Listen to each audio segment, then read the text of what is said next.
So starting on an all fours position, you're going to place your hands underneath your shoulders, your knees underneath your hips, and just slowly rocking back and forth, trying to stretch out the forearms and the wrists there, making sure your belly button's pulled up into your spine.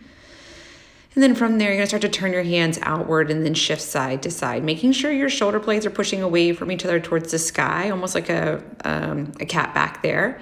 And then you're just rocking just to bring movement in, and then completely flip your fingers all the way around. So your fingers are facing towards your knees and then shifting forward and back. Again, still pressing your shoulders up towards that sky, making sure that belly button's being drawn in. So we're lengthening through the forearms. This is really helping open your chest, lengthen through the neck, lengthen through those shoulders there. Again, just going through a few rounds. Now slowly coming up, curling those toes under, even those little pinky toes there, and then flick the fingers to bring movement back into those wrists because you cut off that blood flow. We want it to come back. Maybe do some neck rolls here. Again, just lengthening through the arches of the feet, relaxing. I know this can be painful, but it's one of the best things to really help dig into your sinuses there. Just lengthen out the fascia of those feet. Again, just kind of sitting here, breathing through this, reminding yourself how strong you are, then slowly releasing, and then you're gonna pat your feet a few times here just to bring that blood flow back. Then once you do, we'll slowly go into some cat and cows. Exhale as you draw the belly button up towards that sky, rounding the back. Inhale as you drop the belly, open up to that chest.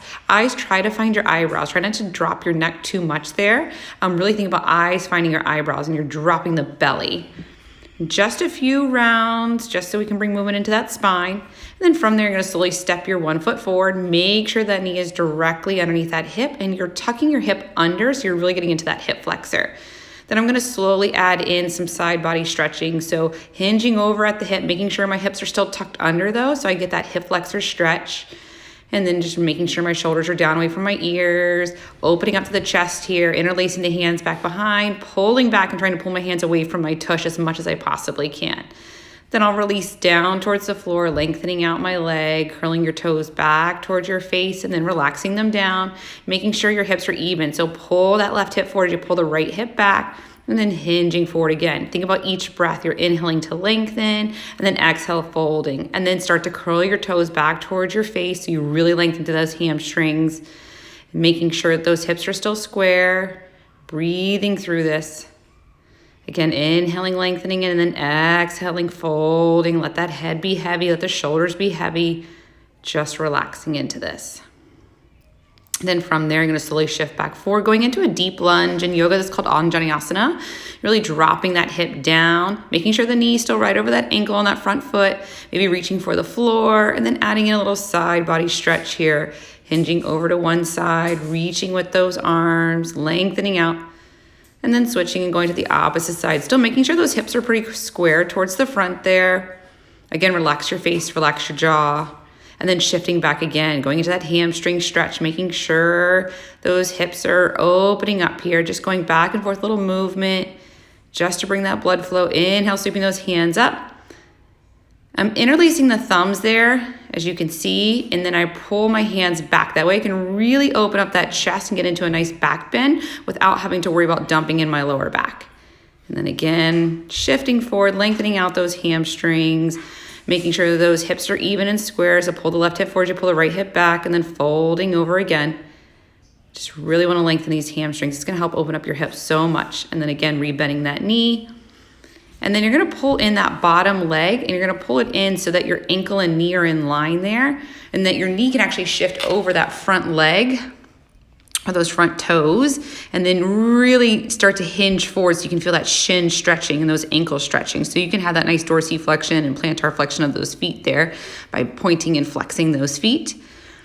And then from there, I'm gonna come back down onto both legs, and again, start to lean back. And then as I lean back, I can either lift one leg at a time and holding it there, or I can actually lift both legs at the same time and just holding and finding that stretch there between the ankles and the shins. Now, I will tell you, I did forget to do the other side here of that ankle shin stretch, but you saw it on the first side. Then I'm gonna step forward with that front leg, start to open up my hip a little bit, and then I'm gonna pull back and then go into that little figure or all one leg fours position here, making sure that knee is underneath that hip, and then hinging over, of course, adding in that lateral flexion, making sure my hips are tucked under, relaxing the shoulders. then coming back. Again, really making sure that hip is tucked under so I can feel that length along the hip flexor there and into those hamstrings and even into my quadricep in the front of the leg there.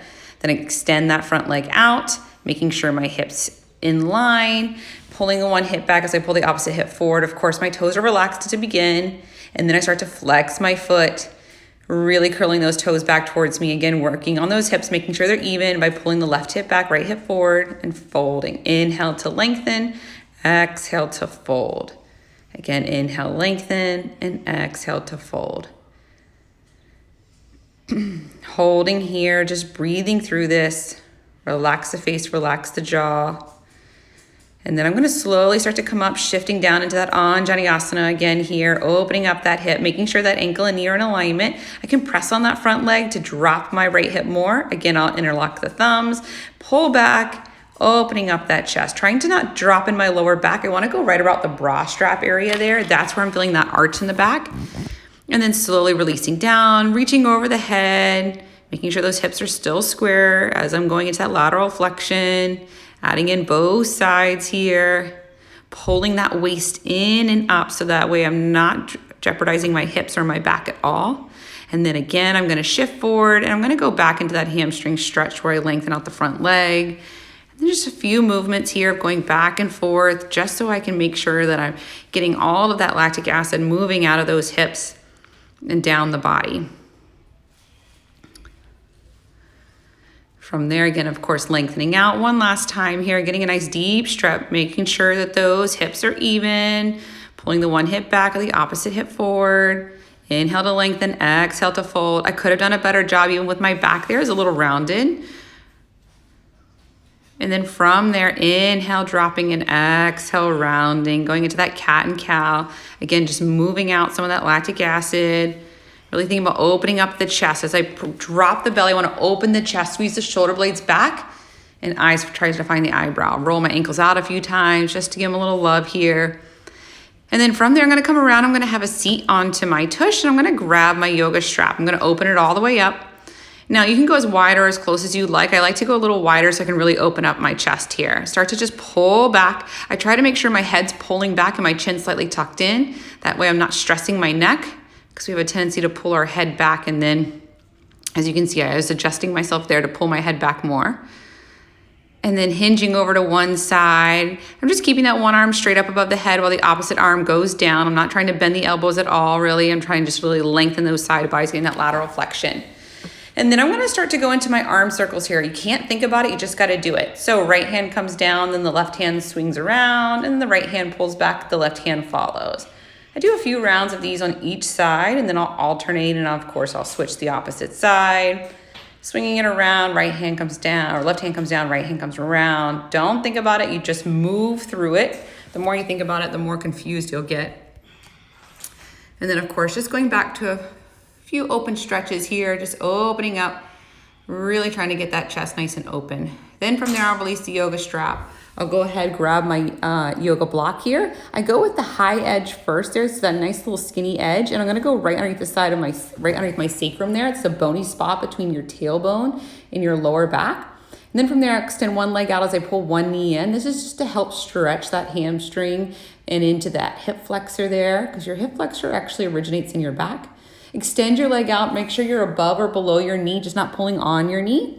And then from there, I'm gonna pull my knee down, and I'm gonna actually try to drape it across the body. I won't go fully across because then I might fall off the block. As you see, I had to adjust myself there a little bit just so I could get that knee to come back over. And then bring it all the way back up through center here, and then I'll switch it towards that other side. I'll extend that leg out, and I'll pull that opposite knee in, holding at the shin there. So I'm lengthening to the hip flexor, starting to lengthen that hamstring as well on the backside. Then extend the leg straight up towards that sky. Relax the shoulders, the jaw. Then again, going to drape it across the body. So I do a little adjustment here, sliding it towards the left so I can pull that left knee across over towards the right. I do anchor my left arm down to help me open up a little bit more here. And then of course, from here, bringing it back through center, lifting up, and I'm gonna go with the flat side of the block. I lied. I'm going to go with the skinny side still, and then going back and forth here on either side, and then I will go to the flat side of the block. But this was just to have the hips a little bit higher so I could dig down into that opposite hip. So like for instance, my right hip right now, I'm really digging into that one as my left knee drops over. Now I'll go down to the flat side of the block. And then from there, I'm gonna drop my knees side to side. I'll even add in a little arm extension above, maybe even holding hands or opposite wrist, even sliding my hands a little bit towards the opposite side. And I'm really working on dropping my left hip down now. So I'll even work my hands more towards that left. And then again, I'll switch to the other side, dropping my knees down. So I'm really working through that right hip now. Even bring my hands a little bit more towards that right so I can open up that side body. Getting a little bit of that lateral flexion here. Now you can hold these for as long as you'd like, or you can do little movements and come back and forth. I just find that if you kind of just go nice and slow and then hold them and then bring them back to center, it's just nicer on the body. Then from there, I'll bring both knees in towards my chest. I rock side to side to massage my kidneys and massage my spine. And then from there, I'll slowly roll myself all the way up, come up to a seated position, relax my hands down onto my legs there, roll out the neck a few times, and then drop my chin towards my chest for a few breaths here. Little meditation, thanking my body for all that it did for today, giving me the self-love that I needed. And then I slowly closing it out with the finishing prayer and a namaste.